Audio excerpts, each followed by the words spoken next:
Isn't it funny? Sometimes you can barely touch your phone and it'll close out a screen you were looking at. And then you really want it to work. You can't even tap it hard enough, right? Um, I wanted to talk about horses' pain and how sometimes we make the mistake of adding human emotions to their pain. Something I heard recently, and it's not the first time I've ever heard it, was somebody told me that my friend's horse is such a baby when it comes to hoof abscesses. You know, because some horses are tough as nails and some horses are three-legged lame.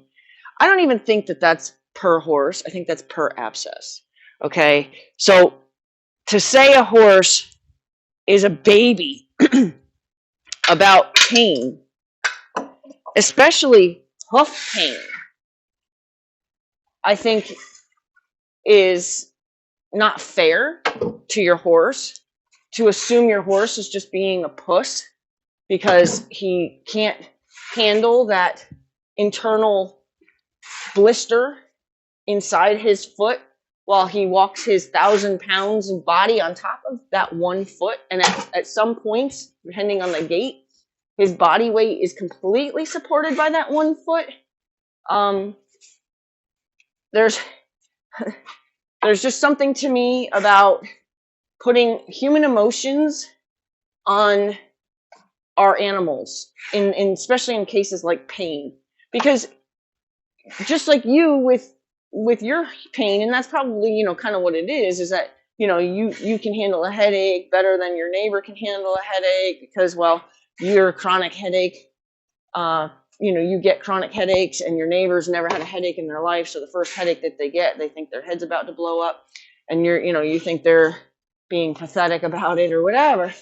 But to say our horses are babies about pain is not really fair, because then it dismisses the credibility of their pain. Sometimes a hoof abscess is at the toe and it's working its way down. Sometimes it's working its way up and is going to blow out at the cornet band. Sometimes a hoof abscess is at the heel and it's either working its way up or it's working its way down. Sometimes it's working its way towards the bone. We don't know what degree of abscess you're dealing with when your horse is diagnosed with a hoof abscess. You hope to draw it out wherever it's willing to work its way out. But anybody who's dealt with a hoof abscess also knows that they don't blow out in the same spot every time. They don't blow out in hard or, in the sole of the foot. They don't blow out always in the cornet band. They don't always, I had a horse when her hoof abscess, the first one she ever got, blew out. It blew out half of the bottom of her foot. Half the bottom of her foot was gone. And then, she also ended up with a ring on her, across her, it was a fever ring, across the face of her foot. Later on, it showed up as a fever ring, like that abscess was that bad. So the hoof itself identified my horse had every right, like I should say the hoof verified my horse had every right to act like her foot was killing her, and then she's had abscesses in, that horse in particular has had abscesses since, and you might not have even realized it. She might have taken a few, oh, that didn't feel good kind of steps, almost as if she had stepped on a rock or something. So I think it's abscess to abscess. I don't think it's even horse to horse. I think sometimes we add human emotions or human descriptions to things that aren't fair to our horses. And I think that's one of them for sure. When a horse is feeling sorry for themselves, there's probably really good reason they're feeling sorry for themselves. Horses aren't generally designed to look for sympathy, okay? So if your horse is genuinely feeling sorry for himself or genuinely acting like his leg hurts, believe him.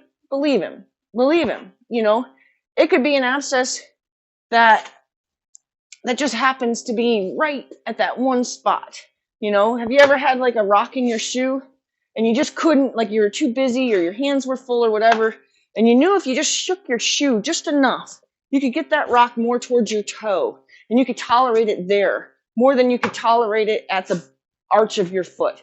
You know what I'm saying? So that's like a perfect example. Like I've done that where my hands have been full and I couldn't, you know, stop and get a rock out of my shoe. But if I just wiggled my foot, you know, picked my foot up in the air and pointed my toe down and wiggled my foot just enough, I could get that rock to shift into a different spot that I could tolerate until I could fix it.